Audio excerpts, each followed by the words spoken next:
It's 10 o'clock. Would you like for me to get started? Let's just give it one more minute and see if someone else is going to join us online. Okay. Thank you.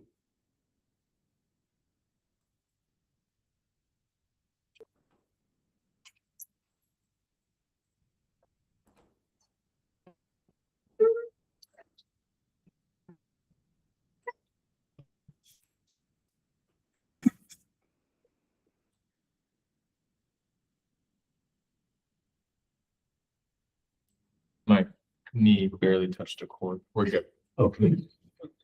Very good. Let's go ahead and get started. You ready? Yes. And are you ready? Yes. Okay. Good morning. My name is Ana Armenta. I am the Arizona Racing Commission Secretary. Today is March 13th, 2026.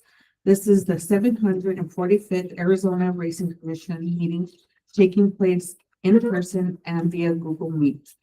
I will do the roll call. For the record, Chair Padish is absent today. Vice Chair Zucker, Present. Commissioner Coolidge, Present. Commissioner French Contreras, Chair. Thank you. It is 10:01 and we have a quorum. Thank you very much, Anna. This is the Arizona Racing Commission, Friday the 13th, which is lucky in some racing arenas. Our 745th regular meeting, and pursuant to the Arizona Revised Statutes 38431.03A2 and A3 and A4, the Racing Commission may vote to go into executive session or any other session not open to the public. So let's call this meeting to order. And again, Friday, 13th, 2026. We'll start with on B, disclosure of conflicts of interest. And what I'd like to do is ask our fellow commissioners if reviewing today's agenda, if you see any conflicts. We are limited to just the three of us. That is quorum. So anything that might be a conflict would have to be taken off of today's agenda. Yeah. So Yes, Commissioner Mr. Estrada. Zucker, this is Juan Estrada, Assistant Director for Department of Racing. Just like to make a short statement before we proceed. Yes, please. Chair, Vice Chair, Commissioners, before we begin, I would like to note that for the record, that except for the agenda item C1, the Commission will be unable to enter into executive session for the purpose of receiving legal advice today.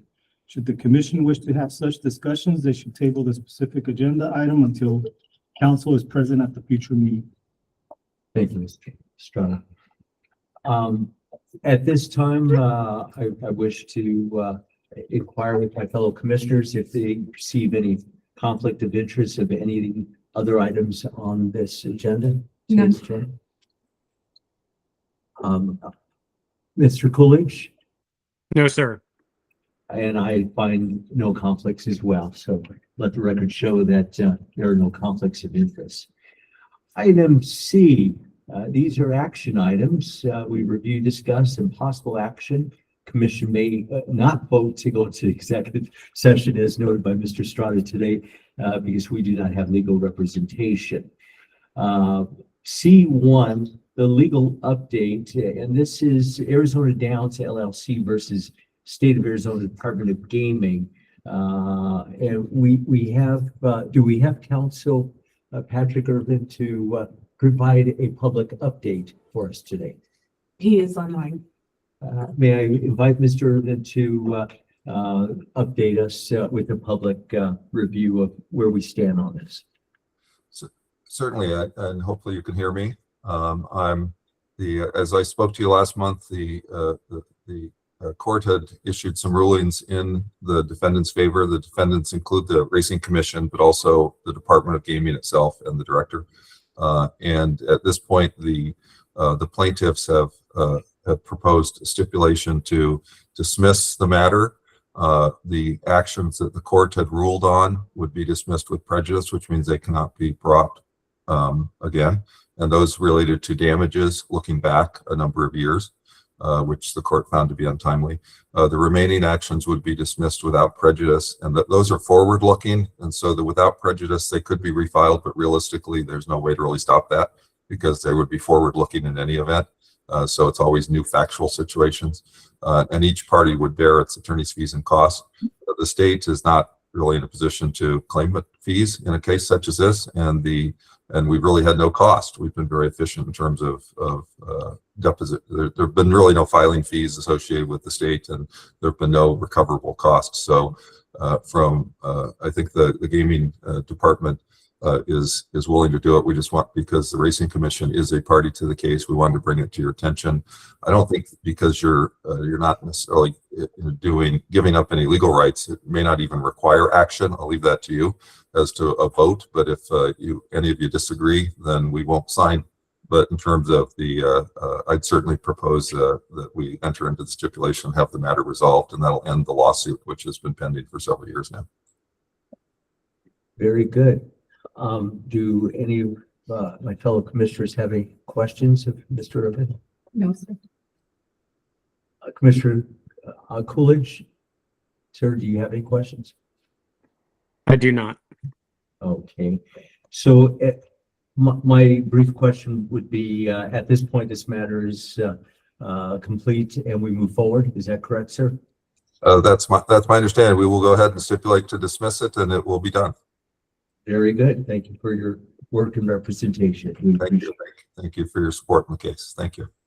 All right, let's move on to some exciting news here on C2, awarding of the annual adoption grants. And it has been presented by the department that Desert Oasis Rescue in Tucson be our grant recipient this year. And I am very pleased that the department has provided that recommendation, because I've spent a little time doing some research in this area of aftercare.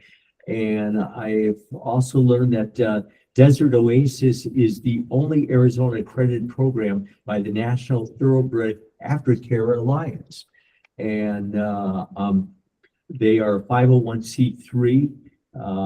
I am very impressed with what they have done.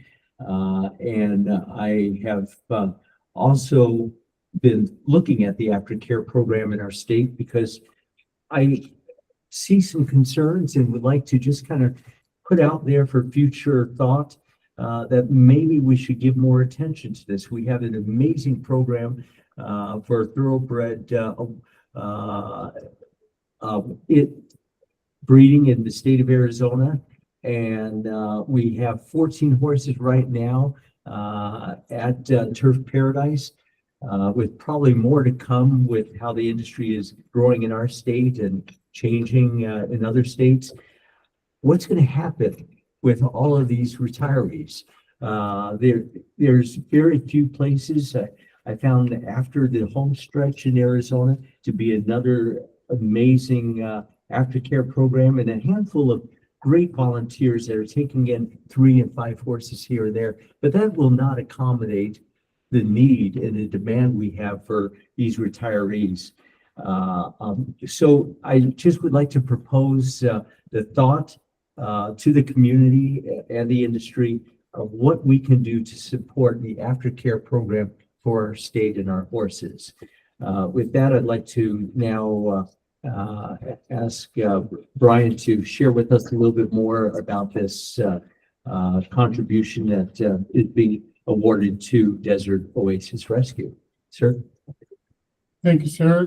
Good morning, Vice Chair Zucker, commissioners, attendees. Brian Duncan from the department. Hope everyone is enjoying this nice unseasonably warm weather in Arizona. Thank you for all the research you've done, Chair. Every year, the Arizona Thoroughbred Breeders Association donates $25,000 to the Racehorse Adoption Grants Fund, which funds financial assistance to nonprofit enterprises to promote the adoption of retired racers. Plus, all the 5% surcharges for fines for rulings are also added to the fund from the department as well. And as Vice Chair Zucker stated, only one application was received this year, which was from Desert Oasis Rescue. In the past, Desert Oasis has used the grant funds to purchase supplements, grain, hay, and other needed items for the retired racers. Desert Oasis has a really strong adoption team that makes sure that the retired racers are given the best care and ensure that they're not just going to anyone, they do go to good homes. I did speak with Cass from Desert Oasis this morning. She is unable to attend either online or in person because, of course, the retired racers come first, and she is hauling a few horses to potentially new homes. She did want to thank everyone, especially the ATBA, for their donations. With that being said, the department would recommend that Desert Oasis Rescue be granted the adoption funds for this year. Excellent. Well, I would like to make a motion unless any of my fellow commissioners have any further comments. I think it's a great organization. Commissioner Coolidge? Sir, any thoughts? No, sir. Anyone else from our staff, departments? Well stated, Mr. Duncan, and I'd like to make a motion that we approve the award of the annual adoption grant to Desert Oasis Rescue in Tucson. I'll second. Thank you. I have a motion by Vice Chair Zucker and by Commissioner French Contreras. I will call the roll. Vice Chair Zucker, Yes. Commissioner Coolidge, Yes. Commissioner French Contreras. Yes. With a total of 3, thank you. That motion passes. Thank you. All right, we're moving along here down to C3, simulcast agreements pursuant to ARS 5-112U. A, it's Skyfall 7 LLC DBA Turf Paris. We have 9 agreements here. Number 1, Horseshoe Indianapolis. Number 2, Canaan Land. Number 3, Gulfstream Park Royal Palm Meat. Number 4, Evan Galen Down. Number 5, Fairmont Park. Number 6, Hawthorne. 7, MJC Laurel Park Winter Meat. Number 8, Mountaineer Park. And number 9, Sam Houston. These applications for the simulcasts 1 through 9, I see are all pending with the HBPA. Some of them most of them are pending with the host. A few. Vice Chair, Yes, that sir. is for the IHAs. Oh, okay, I'm sorry. Yeah, all the documentation for the Okay, C3A are all turned in. they are all in. Yep. Very good. My fellow commissioners, any questions on these? No. All right, any further department input on these, Mr. Duncan? Vice Chair Zucker, I did supply and review all the documentations. All is in order for C3A 1 through 9. The department would recommend 5112U contracts for Turf Paradise be approved. I'll make a motion on item C3A. I recommend that items A 1 through 9 be approved pursuant to ARS 5-11 or 112U. I will second that motion. Thank you. I have a motion by Commissioner French Contreras and a second by Vice Chair Zucker. I will call the roll. Vice Chair Zucker, Yes. Commissioner Coolidge. Commissioner Coolidge. Your mic is off.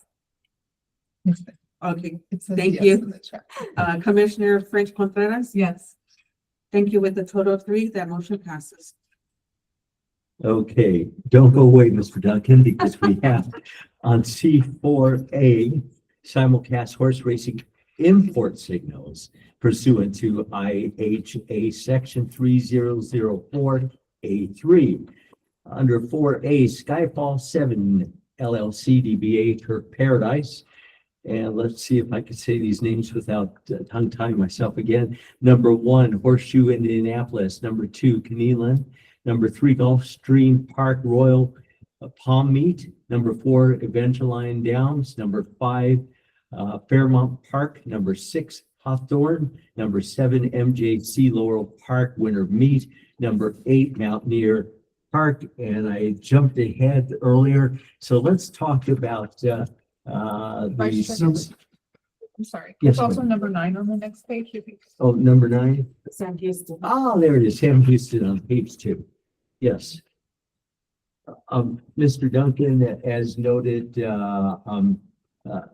I understand that all of these start at the earliest date of April 2nd.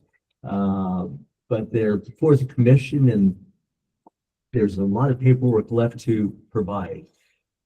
Without the need of having a special session just to approve these when the paperwork finally arrives, can you share with us the department's perspective of these pending applications? Yes, Vice Chair Zucker.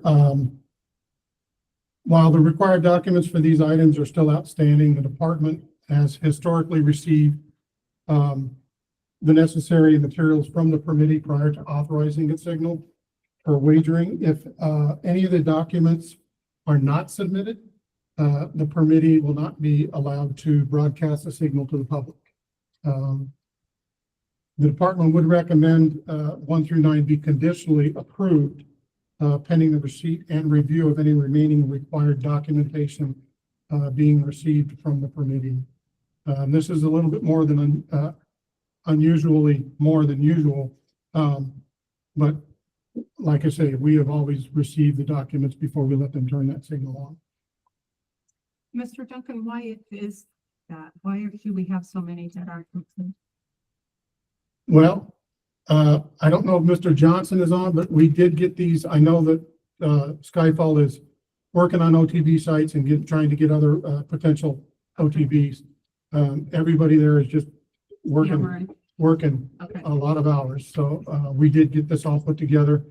But again, as in the past, historically, we've always received everything and we make sure that we do get them, review them before we let the ADWs or even Turf Paradise send a signal out. Commissioner Coolidge, do you have any questions concerning this item? I do not. Okay. Vice Chair Coolidge. Mr. Johnson is on if you did have a question. Oh, Mr. Johnson, I understand that you are available and online. Can you share with us any reasoning for the delay of this information? Vice Chair, members of the commission, this is really not uncommon, as you know, just as the Arizona Racing Commission meets once a month and goes through these approvals. Many of these tracks have to do the same thing. So many of them are waiting on approvals from their racing commissions. Many of them are waiting on approvals from their HBPA. A lot of these don't come until, you know, days before. It's very common for that to happen, which I'm going to tell you my personal feelings on that is this is something that needs to be addressed so that signals don't get interrupted. It's really not fair to the patrons, the track, the horsemen, or the state if something didn't get approved simply because there wasn't an approval in a timely fashion, even though it obviously the approval would have been received before the track started. Otherwise, they wouldn't be able to send their signal from their jurisdiction anyways. But nevertheless, we have specific rules now in this state that prevent that. But these tracks just, you know, they're like us right now. I'm waiting for an approval from the Arizona Racing Commission to say it's okay to take these. And once you give me that approval will be sent to those tracks. So it's just clerical, and it's not an issue. It's, again, none of these tracks would be able to even send their signal if they didn't have those approvals. So we know it's coming. They wouldn't have sent us contracts without them. That's probably the best answer I can give you. I appreciate that, Mr. Johnson. And I also appreciate, one being dependent on the other to, for the completion. However, in my short time of a year and a half of being a commissioner, I've seen from time to time pendings, but not all of the applications. This is the first time we've seen every one of them pending. However, we have a lot of confidence in the department and staff to monitor the outcome. So I'm ready to make a motion. Oh, I'm sorry. Commissioner, Commissioner Coolidge? Coolidge is- Okay, I don't see the screen, so Commissioner Coolidge, could you please share with us some of your thoughts?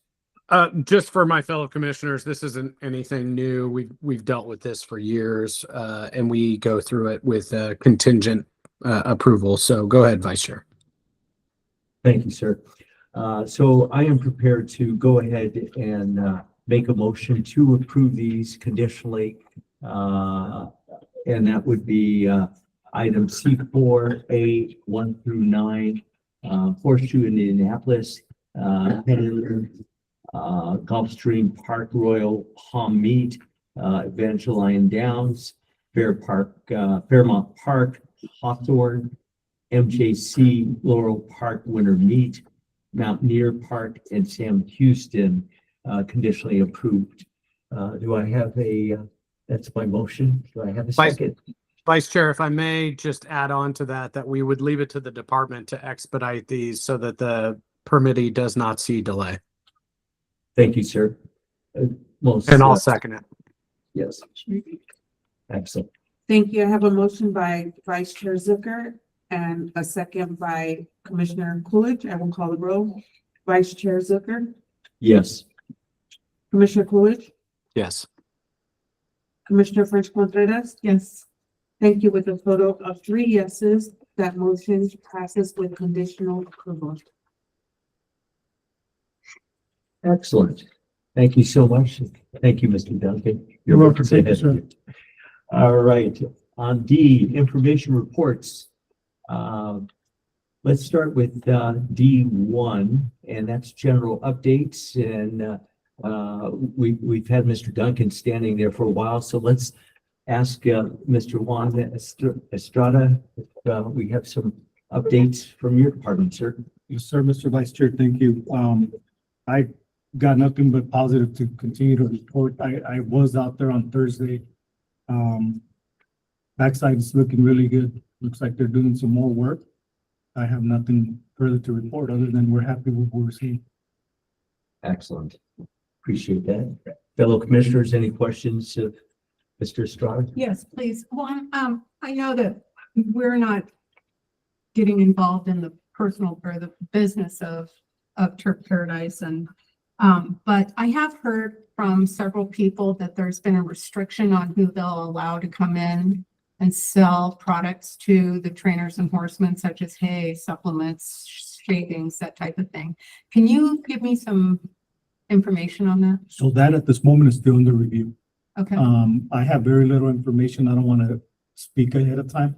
Yeah. But that is being under review currently with the department's legal. okay, great. Thank you. Mr. Coolidge, any questions of Mr. Estrada? No, sir. Very good. Thank you, Juan. Number 2, D2, track safety report. Dr. Sue Gale is here in person. Normally we see you on the screen, and it's nice to see you here personally. Thank you, ma'am. Thank you, Vice Chair Zucker and Commissioners. It's good to be here. I just got back from a regulatory veterinary conference at Los Alamitos over in Los Angeles. Very busy 3 days. I'm still digesting all the information that was shared. Look forward to being able to incorporate some of the best practices that I learned from that conference. We continue to have monthly safety meetings to discuss all the different aspects regarding safety at the track. The track surface is always one of the main topics, as well as the horse conditions and such. Maybe Turf Paradise will have a little more information to offer in their report. I understand they had a consultation on the condition. The main issue I want to bring up, again, this next week's supposed to be 100 degrees plus. And so there's been discussions amongst track management, the department, the horsemen, about what can we do to ensure that we don't have any problems with heat stress on the horses. We did have some higher temps in February and did have some horses that came out of the races a little bit too hot. Again, there have been measures put in place to increase the number of hoses available. Cooling with water is about the most effective way to respond to these cases.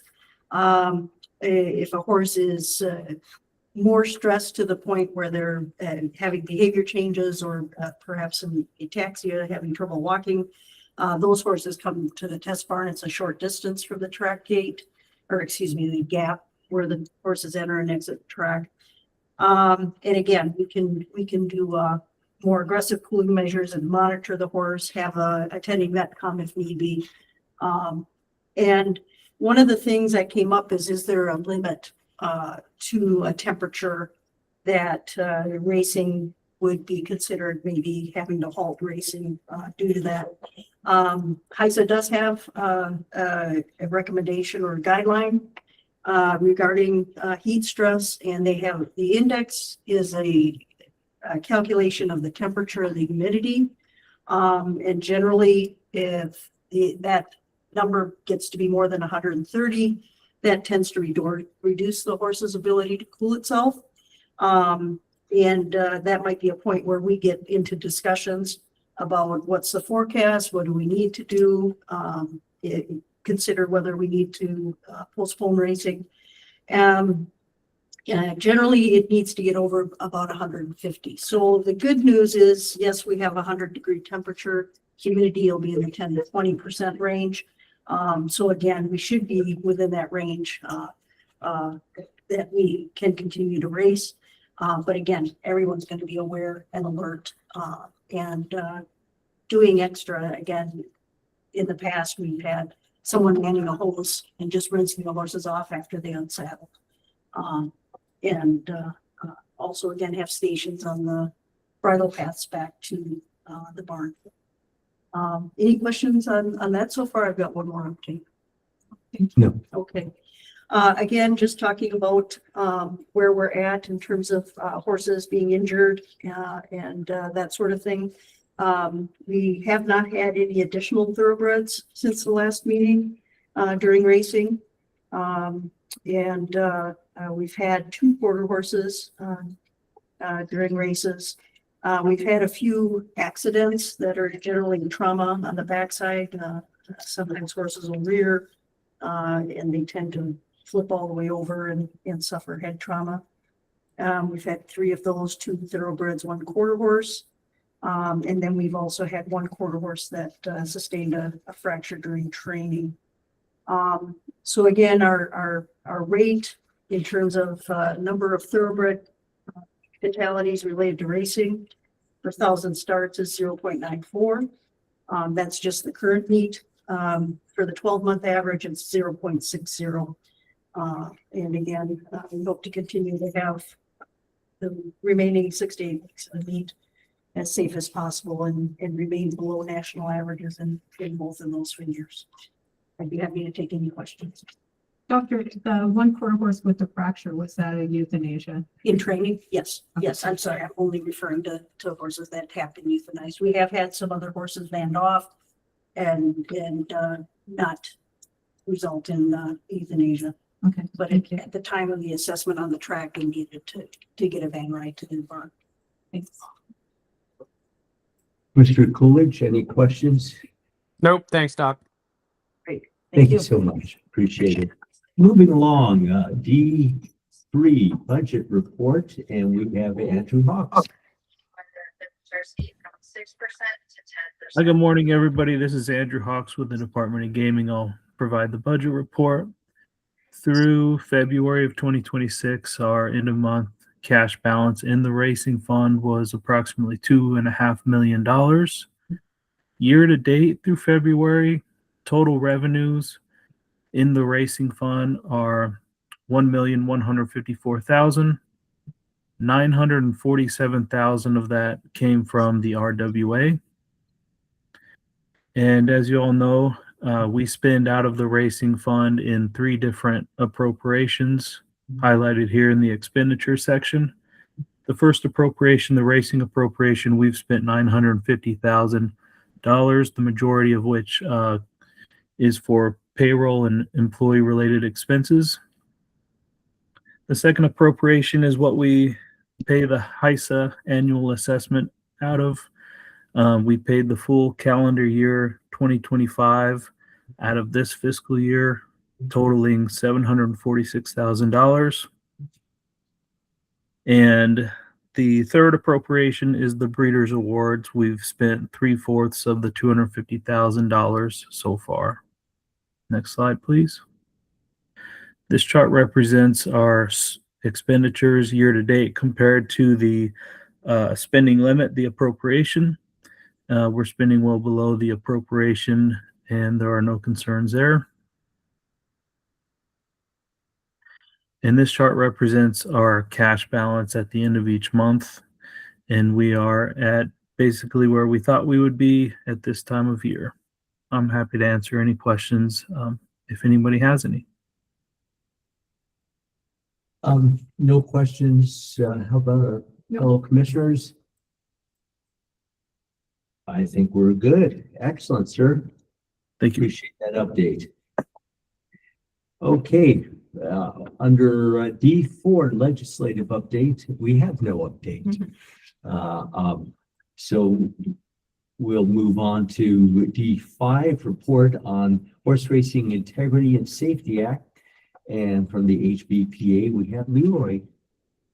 Mr. Gessman, thank you for coming today, sir.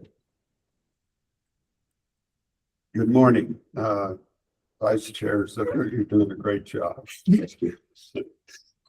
Commissioners, staff, Leroy Gessman with the HBPA. As far as the lawsuit, nothing has progressed since our last meeting.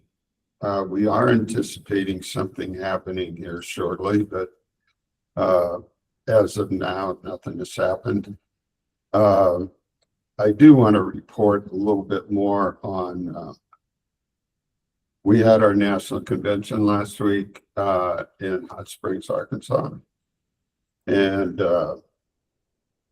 there was some, obviously ICE's top subject at that meeting, but our national attorneys are still very positive that we will prevail in the lawsuit. Also, wanted to say that our RHSA, which is Racehorse Safety Act that's in Congress, is still there. They're just holding on to it until something is decided in the courts with HISA. But we do have something established to kind of step in and give us some direction if HISA was not to prevail and the HBPA prevails. Anyway, also Ed Martin was there from ARCI. They're still obviously operating and doing their business. He gave us an update on ARCI. I do want to also mention in May, part of the original act, if you want to call it, it was an act, but that was passed by Congress, states that the governing commission, which I think there is 9 members of HISA, in May, they've been doing LASIK studies, and in May they are to vote, and if there's one person that wants to get rid of LASIKs will be banned on all HISA tracks. So some affiliates, due to the LASIK, if LASIK was banned, Some affiliates are considering dropping out of HISA, and which then would handicap them because of them not being able to send their signals. There are several states, as you probably are aware, that already are not HISA tracks, and therefore they can't send their signal out nationally. But considering the continued rate hikes of the HISA fees and then this LASIX, I think it's something that Arizona needs to consider and talk, at least have discussions on. And again, the HBPA does have an alternative to HISA, and hopefully someday we will get to introduce that to the legislature in Washington. Any questions? Not at this time, sir. How about my fellow commissioners? Yeah, so, in addressing the LASIX and the HISA issue and whether or not Arizona tracks were part of HISA, where do you see the discussion starting? Where do you see things moving so that this could be addressed if necessary? Well, it would have to be the department, Skyfall, and the HBPA would have to sit in and start having discussions about it. So they would bring it up and it would be timely in order for the commission to then address it? Yeah, I think, we're already committed for 2026. So it would be 20 to 27. Okay. And otherwise, we'd have trainers that just won't run their horses without LASIX. They Well, just pull. Some horses can't run Right. without license. Okay. All right. Thank you. It would just really lower our population. By what percentage, sir? What kind of number of horses would not be able to run without LASIK? Well, right now, the 2-year-olds and 3-year-olds pretty much could, there's 3-year-olds that can bleed. Any horse can bleed during a race without LASIX, but the older the horses, the more apt they are to bleed. And I've been considering the level of horses that we race at Turf Paradise and the age of some of the horses racing at Turf Paradise.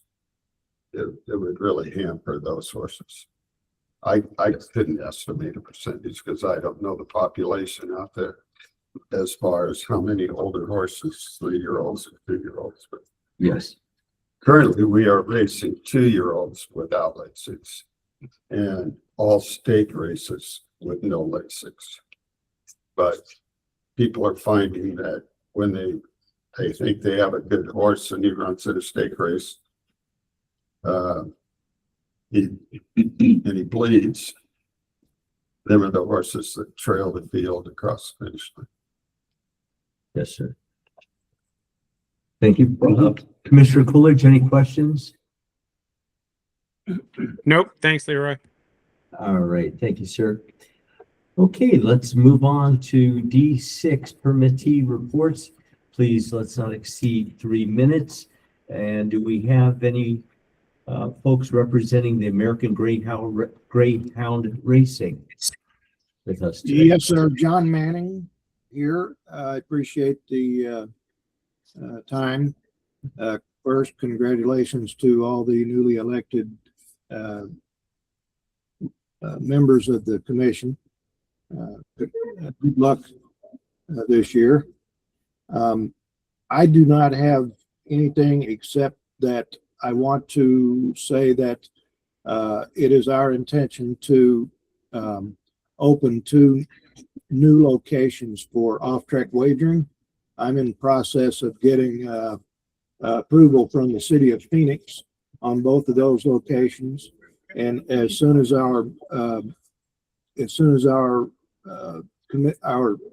meeting, city council meeting comes up on March 28th, I will have information with regard to the permissibility of that. After that time, I will contact the commission to see if we can get on your agenda for state approval. Very good. And that's all that I have today. Thank you. Thank you, sir. Do any of my fellow commissioners have any questions? All right, sir. We thank you very much. Moving to D6B, County Fairs. Any folks representing county fairs with us today? Let's move on to D6C, Turf Paradise. We had David with us earlier. Mr. Johnson, are you still here? And any further thoughts? You have Tom Lude here, the general manager. There was reference earlier, just to give you, we don't really have anything in detail. We think those that visit the track know we are spending an enormous amount of money working on the turf and the dirt track, and I think the results bear that out with Dr. Gale's numbers, and I think Horseman will tell you it's a work in progress, but we've really upped our budget dramatically, and I think the results show for that. So we're proud of that. We continue to work on the front side and continue to make it a better appearance place to get a bigger crowd, and it's been rewarded with a 100% increase so far for the calendar year of 2026 of attendance, which we're happy to see. The issue of the feed and the restrictions, I could spend 2 days explaining to you the challenges. This unfortunately dates back to way before my time, where there's been some severe issues with the manure and we're getting it off the premises from the bunkers to the backside to the remaining dump sites that it goes to. And the Department of Environmental Group or the Maricopa County has been challenging to us, and they've made the demands almost impossible. But we're doing the best we can. But with that, it creates a severe stress and a 300% increase in our cost to remove manure. So there's been a lot of unfortunate social media experts without information doing a great job of spreading false information, but we've been working very hard, and I think we potentially have some resolutions. We were working on a deal that would have potentially restricted vendors coming on the property. We've never stopped the opportunity for people to go off the property and get their product, but we have not enforced that restriction at this point because there's details that are still being worked out. But we, number one, understand that we need horses, we need trainers, and we need their staff. But there's a lot of moving parts here, starting with environmental issues that go back to a time where there was not a good enforcement policy and it was very unregulated. So that's part of that rumor mill. So be aware that we are spending an enormous amount of money compared to year after year to make this place a much better place, and I think the results are showing that. So we're very proud of that. And then I'd just like to mention, a week from tomorrow, March 21st, is our big day of the meet. We have the Turf Paradise Derby, the Arizona Oaks, which we've had a sponsor bump that up to make it a stakes race that helps the value of a filly that wins that race. We got the Phoenix Gold Cup and the Cotton Fitzsimmons Handicap. We're doing a special honor of Joanne Fitzsimmons, the widow of Cotton, and it's going to be a big day and a special day. So I encourage Director Johnson and Director Nelson and all you commissioners, if you can make it available, make yourself available. We are having a private event up on the 4th floor, and we'd love to see you at least show up for part of the day if you can. And on that, I'll answer any questions. We're dealing with the heat. Dr. Gale talked about it. We've increased many places where we have water. We have ice buckets spread out everywhere. I've got background in that, dealing with the lovely LA community back in my previous life. So we will do everything we can to make sure we have cold water and rubbing alcohol and all the things needed to treat horses if they overheat. And that's what I have. I'll answer any questions if we have any. Well, thank you, Mr. Johnson. And we appreciate the update and insight. I will share with you the feedback that I've had from the department, from your fans. The industry has been very positive, enlightening. So I wouldn't worry too much about the social media horse shit because you're doing more better than you are with the challenges that you have. It shows the improvements and we appreciate and respect that effort. Do my fellow commissioners have any questions, Mr. Johnson? No, thank you. Commissioner Coolidge? No. Okay, thank you, sir. We appreciate the update. Moving to D7A, this is optional industry stakeholder association updates, limited officers or officially designated spokesperson. Please do not talk longer than I do, and that means 3 minutes. 7A, Arizona County Racing Association. Anybody? I think we missed Turf Paradise, Mr. Luke, number C. Oh, I thought we had. We did, that was him, all right, sorry. That was Oh, for the, David Johnson, yes. okay. Is Mr. Lute available? On to the next one. Okay, That was Mr. Sorry. The Arizona. all right, so Yes. we're good here. Moving down to 7A, Arizona County Racing Association. Any folks with us today? It doesn't look like it. None? Okay, silence. 7B, Arizona Quarter Horse Racing Association. Any representatives? Welcome back, Mr. Esman. Yeah, Leroy Gessler with the HBPA. Mr. Yoder is attending a quarter horse conference, his national quarter horse conference this week. So I am filling in. I'm going to do both reports at the same time and for the HBPA and the quarter horse. First of all, I want to just say that what is happening at Turf Paradise, I think is fabulous. They're doing a wonderful job. We consider them our partners, and as all partners in anything, sometimes you agree, sometimes you disagree, but you always work out your differences. They have been great to work with. For example, they went together with the HBTA. We brought Dennis Moore over, who's kind of one of the top trackmen in America. He has Santa Anita and Del Mar is his home tracks, but he also does consulting work. We had him come over and help us, give us some recommendations on how to make our dirt track and turf track safer. That was a couple weeks ago, and the things that they're doing differently now have really made a big difference. They've also bought some more additional equipment, which has helped as well. We really appreciate what they do. The crowds, like Mr. Lutz said, I've never seen crowds at Turf Paradise other than Derby Day, like we're seeing now.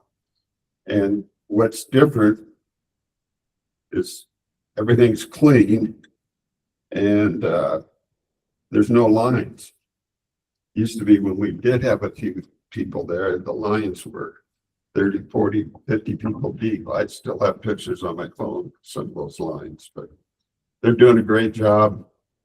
And I just want to thank them for that.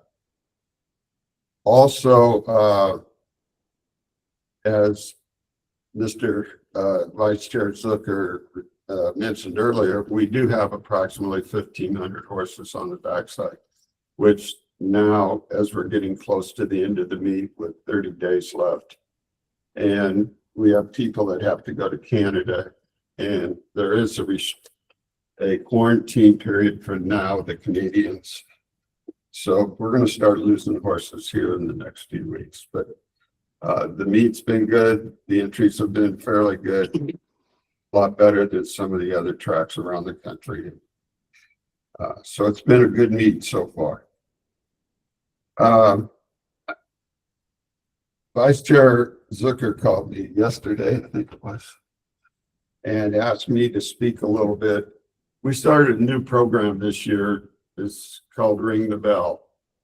And we purchased this big bell that Skyfall mounted for us on build a pole and monitor it for us in the wind circle. And this is going on at many tracks across the country. When the winners win a race, they go and ring the bell. And then that means they made a donation of part of their purse fund to our aftercare program. Our aftercare program, I just recently, yesterday, got the final approval from the state. It's a 301c foundation. We still have to get approval from the IRS, but we're in the process of doing that. It's going to be a 301c foundation, and we're collecting the money and helping Cass Dewey, and we have some of our own people that are rehoming horses. And I want to thank the Commission of the State and the Breeders' Fund for helping Cass. She needs all the help she can get. She does a great job down there. I don't know if you remember last year, about a year ago, she was recognized by the Industry Awards in Lexington as for all of her efforts and the good work she does. So she's well respected throughout the nation, and she does a great job.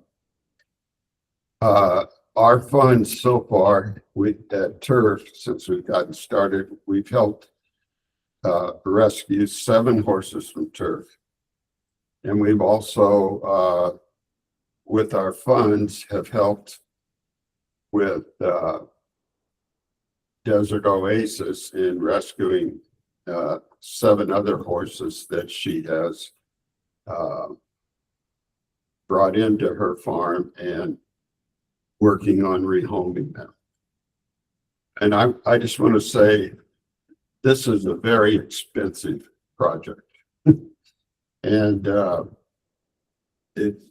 some of these rescues couldn't have been done without the help of the horsemen and the help, like the money you guys give, the money she gets from the National TAA.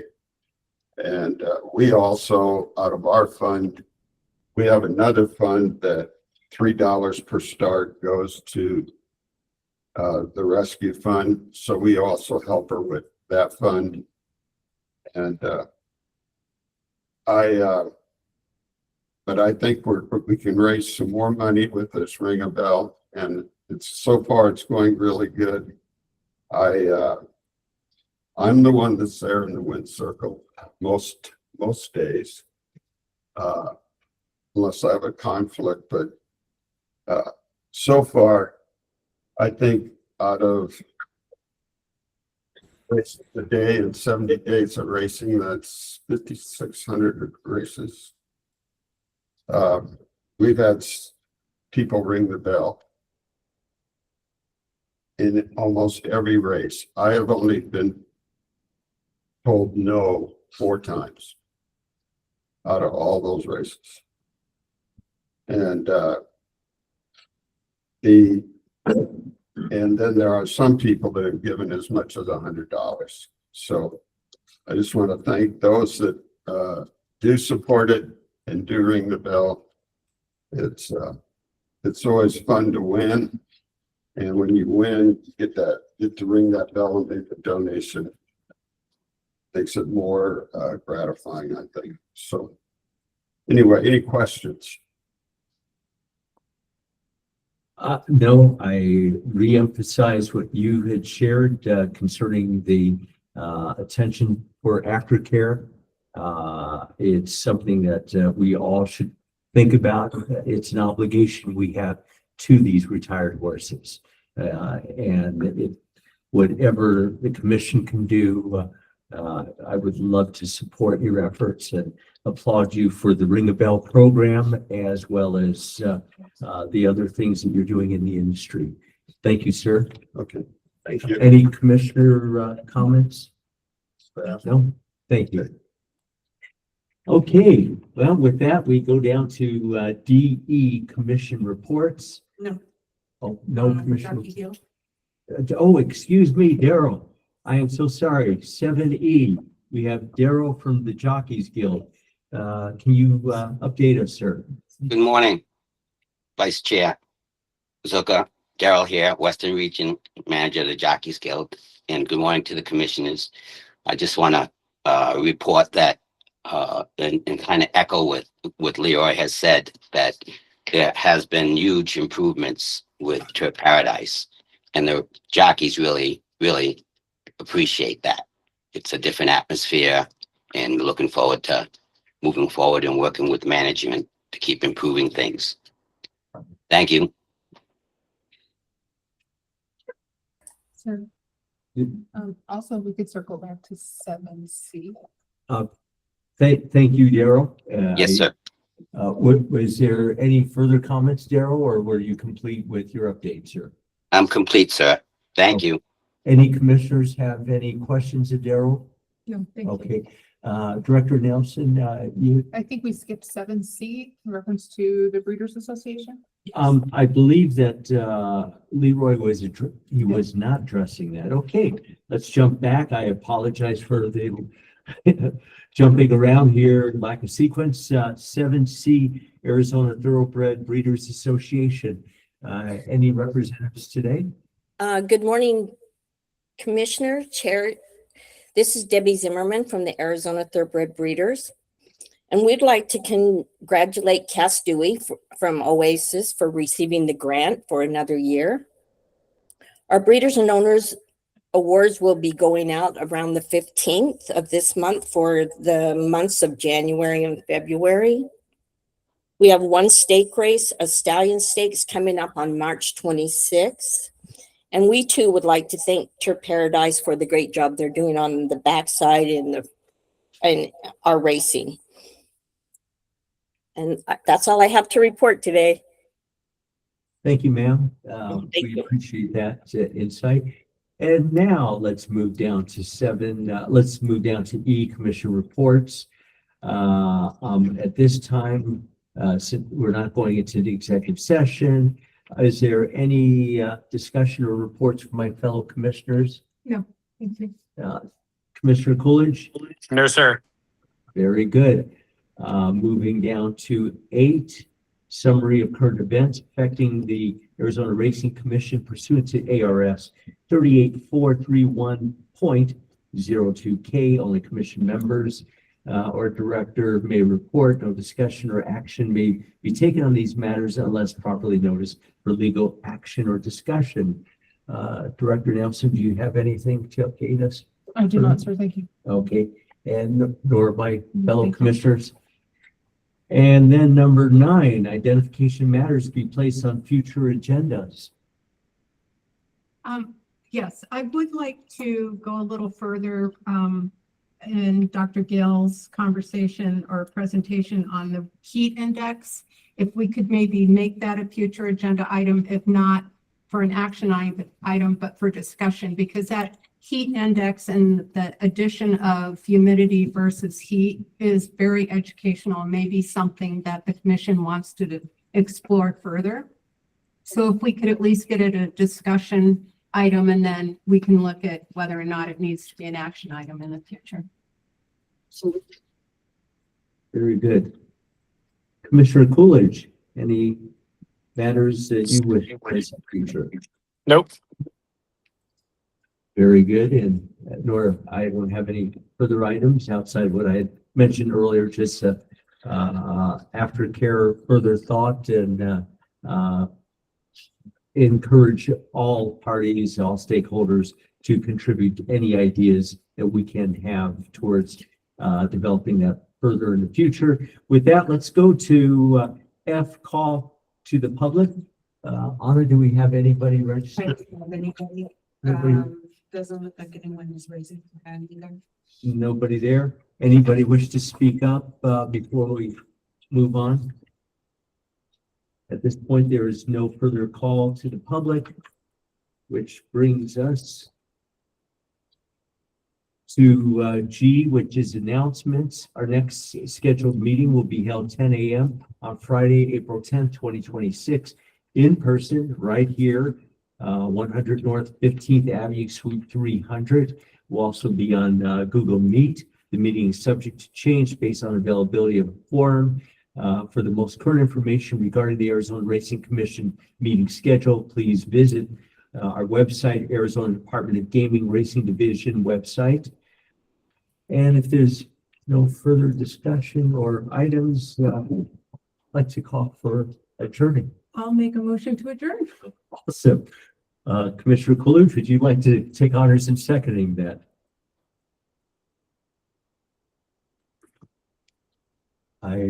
So moved. Okay, thank you, sir. Well, then we are officially adjourned. I have a motion by Commissioner French Contreras and a second by Commissioner Coolidge. I will call the roll. Vice Chair Zucker, Yes. Yes. Commissioner Coolidge said yes. Yes. And Commissioner French Contreras. Yes. Thank you. It is now 11:01 a.m. and this meeting is adjourned. If you can please exit out of the meeting. Thank you.